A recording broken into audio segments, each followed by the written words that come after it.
Nigel Farage, who joins us now. Good morning to you. Good morning, Julia. Good morning. Lovely to speak to you this morning. Now, yesterday, your MEPs in the Brexit Party, among others, who joined the final session, plenary session in the Strasbourg Parliament ahead of leaving the EU. You've been an MEP for, I think, more years than you'd probably care to remember yourself. Is there a little bit of you that's going to miss Brussels and Strasbourg? So I left on Wednesday night.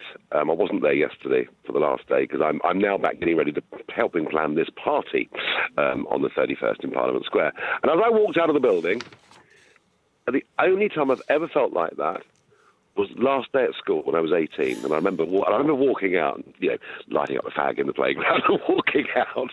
And so Julia, I have been to Strasbourg, to the sessions in Strasbourg, 242 times, and I worked out the number of days I'd spent in Strasbourg, and it's 4 years of my life. Even longer than Dan Hannan. He said it was 2 years of his life after 20 years. I mean, it's a massive, massive chunk, massive chunk of my life, and I have had more fun being an MEP, I think, than anybody else that's ever been in there. I think I've used it to full advantage. And look, it's done. It's over. Politically, I've achieved what I went there to do. There were only three of us from UKIP in 1999, and there are Tories now who of course back Brexit, but there weren't any back then. Let you believe you me. No, indeed. Now, what about the fact that you, like MEPs, like MPs as well, have this in the UK?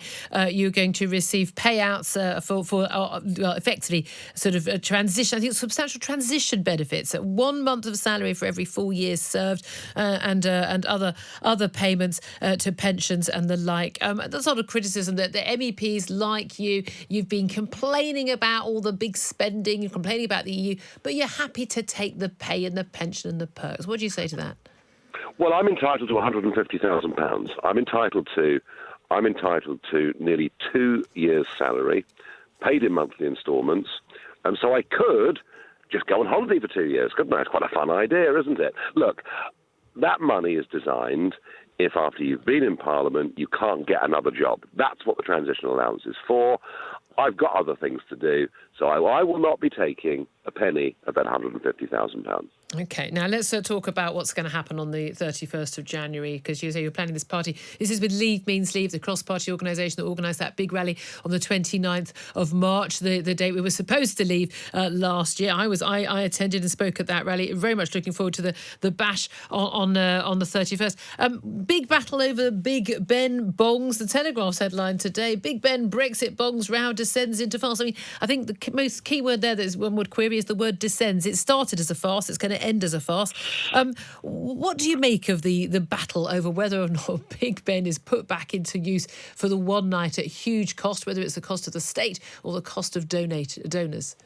Well, the fact is, if the government wanted to celebrate Brexit, Big Ben would bong for Brexit. But the government now appears to be embarrassed by Brexit rather than wanting to celebrate it. It's almost as if, well, we told the electorate we believe in Brexit. They've all voted for us, so isn't that just great? It is pathetic. And let me tell you, I can already see global media saying an independent Britain, they couldn't even get their clock to ring. It is absolutely shocking. But nonetheless, there will be a party.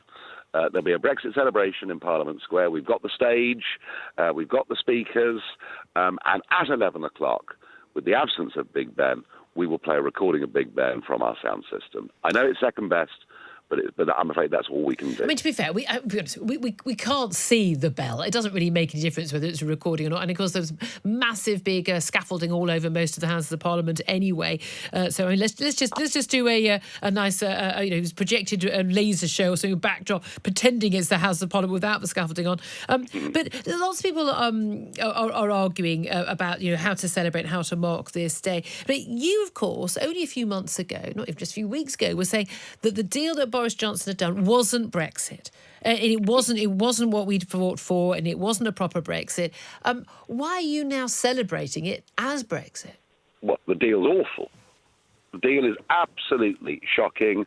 It's 95% the same as Mrs May's. But what has changed is the language around it. And Boris made a promise, an explicit promise, in the run-up to the general election, saying we will not have regulatory alignment and we will leave next year. He put it in the Conservative manifesto. He is still making that argument. And provided Boris Johnson sticks to his word and we don't go down the lines of what's in that deal, we'll be okay. But look, this is an enormous leap of faith. We're putting all of our trust in Boris Johnson to keep his promises.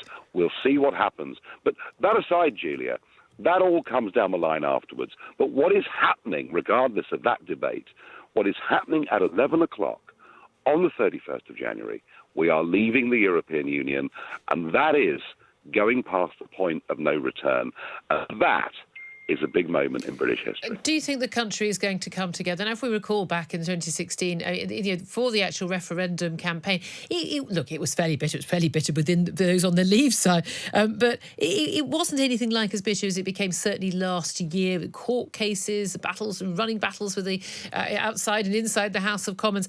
Do you think that the country will take a deep breath and will come together and get behind Brexit? Or do you think there are still going to be those trying to either get us back in or to prevent there being a trade deal that with the US or whatever? Do you think that this is going to basically sort of sit on our shoulders, weigh heavily for years to come?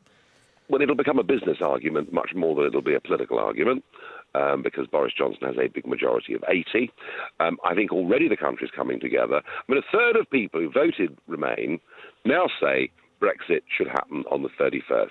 They accept it because they're Democrats. They accept we've made a decision. We need to get on with it. So I think to some extent the country is coming together. And I think those who wail in the weeks and months and years to come that it's all been a mistake and we should rejoin, I think they'll be met by a collective chorus of, please, would you just shut up? We've had enough of it.